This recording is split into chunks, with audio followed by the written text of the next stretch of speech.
नमस्कार दोस्तों, हाजिर हूँ एक नई आध्यात्मिक कहानी के साथ। तो चलिए कहानी शुरू करते हैं। माता सीता का हरण होने के बाद भगवान राम को लंका तक पहुँचने के लिए उनकी वानर सेना जंगल को लंका से जोड़ने के लिए समुद्र के ऊपर पुल बनाने के काम में लग जाती है।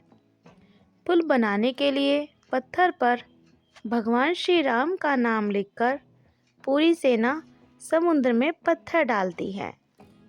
भगवान राम का नाम लिखे जाने की वजह से पत्थर समुद्र में डूबने के बजाय तैरने लगते हैं। यह सब देखकर सभी वानर काफ़ी खुश होते हैं और तेजी से पुल बनाने के लिए पत्थर समुद्र में डालने लगते हैं।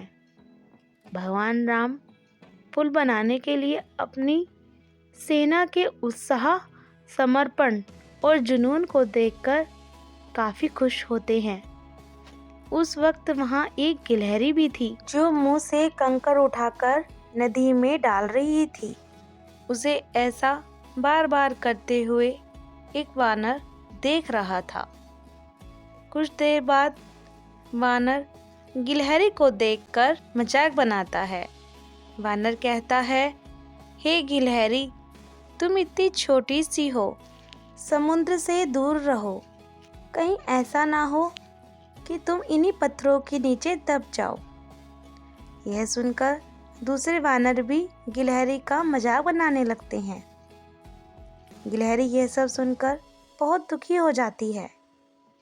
भगवान राम भी दूर से यह दृश्य देखते रहते हैं। गिलहरी की नज़र जैसे ही भगवान राम पर पड़ती है, वो रोते रोते भगवान राम के समीप आती है। परेशान गिलहरी श्री राम से सभी वानरों की शिकायत करती है। तब भगवान राम खड़े होते हैं और वानर सेना को दिखाते हैं कि गिलहरी ने जिन कंकड़ों व छोटे पत्थरों को फेंका था, वो कैसे बड़े पत्थरों को एक दूसरे से जोड़ने का काम कर रहे हैं।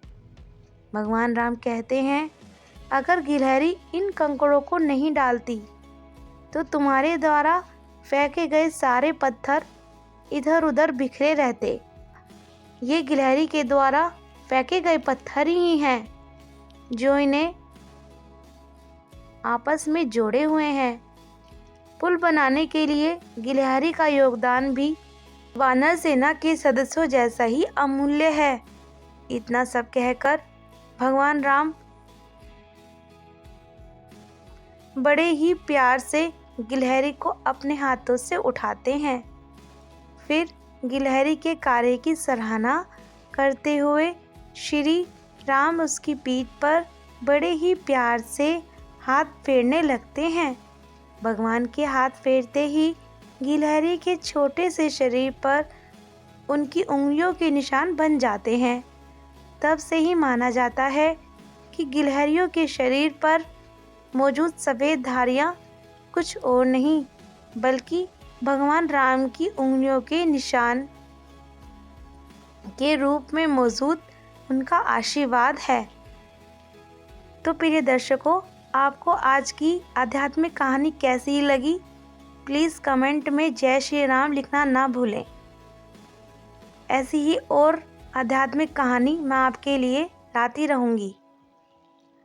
कहानी को पूरा सुनने के लिए आपका धन्यवाद।